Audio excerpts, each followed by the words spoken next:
Welcome back. We're here live at the Excellence Logistics Learning Center. And just real quick, man, just give me a rundown of all the things that are happening here. So I'm looking at the board too. The purpose of the Exodus Logistics Learning Center is going to be a facility that encompasses not all aspects of transportation, but a few that a lot of people are familiar with. So first is the dispatching piece, which what we talked about earlier, to be an independent freight dispatcher. The next piece we talked about was the freight broker, someone who arranges for the transportation of freight. That's also at the Exodus Logistics Learning Center, I'm going to say ELLC because it takes forever to say Exodus Logistics Learning Center. Um, Next, we deal with government contracts. So we go over from a basics perspective, helping people set up their SAMS number, their cage code, their UEI for government solicitations and contracts and set asides. Okay. And next is the intermodal piece. What intermodal is dealing with the ports. Drivers going to the ports, picking up containers, and shipping them to the distribution centers and warehouses. So, and then we also have trucking 101, where we show people how to apply, get their CDL Class A and Class B, because we got people here who have Class B commercial driver's licenses who can drive box trucks or dump trucks, right?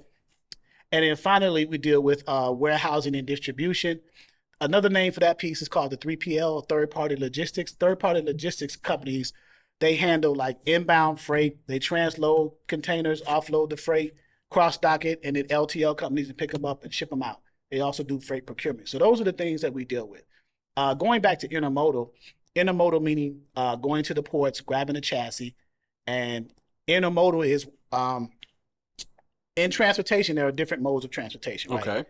Air, rail, sea, trucking. So to go from one mode, and if one shipment gets shipped from China over to the U.S., it has to go through several modes of transportation. Okay. So intermodal is moving from one mode of transportation, air or sea, to another mode of transportation, trucking, to get to its last mile destination. That's what intermodal means. Right? So, like if you're in California, you're like San Diego, LA, places like that, or Miami or New York. Those are other places that have like those ports. Right. There are ports all over the eastern seaboard as well as the west coast. So we got a port here in Virginia, Portsmouth, Norfolk.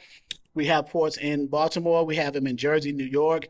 We have them in Savannah. We have them in Charleston, Jacksonville, down to Miami, Port of Manatee, over to Louisiana, down the Panhandle, over to Houston and Bayports, over to Los Angeles, Long Beach, up to Seattle. So all the ports. We touch all the ports in that intermodal piece.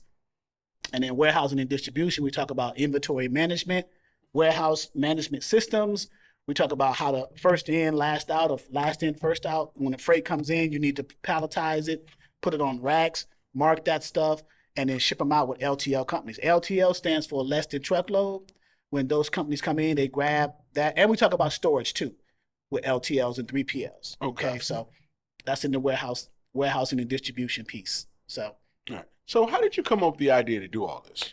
I don't know really. I thought dispatching and freight brokering would have been enough for me, but I said I'm involved with other people in the government contracts. I'm on a what is it, a Facebook group and a committee that we talk about government contracts a lot. We meet and have these meetups on Zoom about government contracts. So I said, well, let me get the basics because we talk about advanced stuff in that.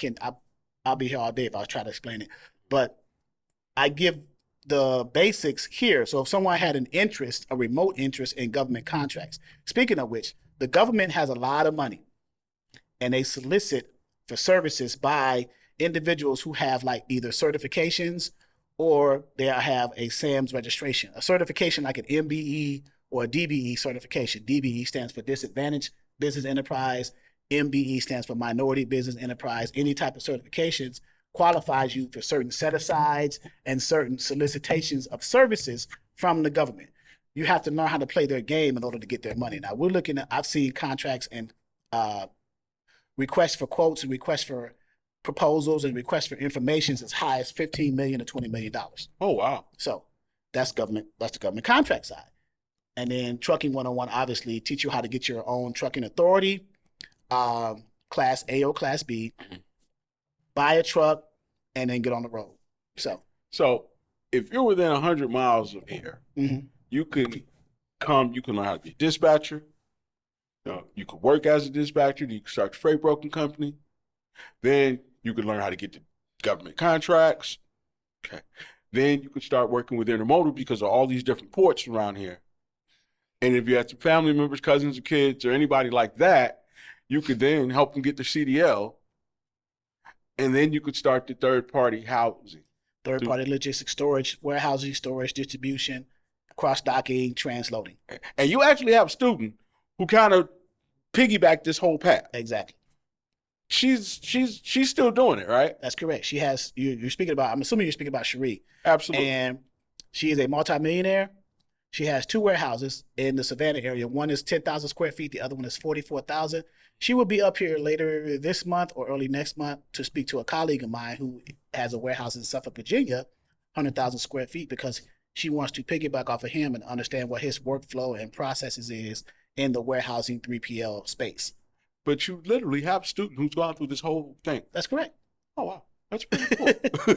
So this isn't something that you're just like trying to piece together. This is something that you literally help students work through each piece of. Because I know that you have students that do intermodal, like Miss Guillory. Right. Kyra, she's the intermodal dispatch intermodal queen. She's out of Houston.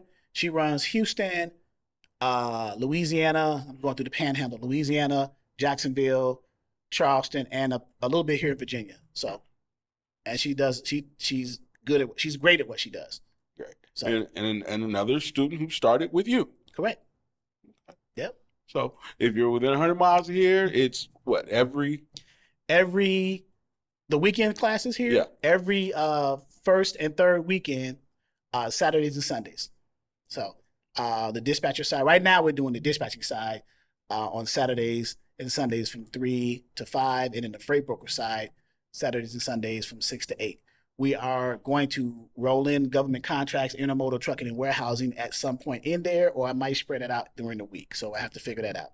So if you're a good, hardworking individual that likes to be around good people and wants to learn the old way, which is in a classroom with Right. pens and paper, this is the perfect place for you. It is.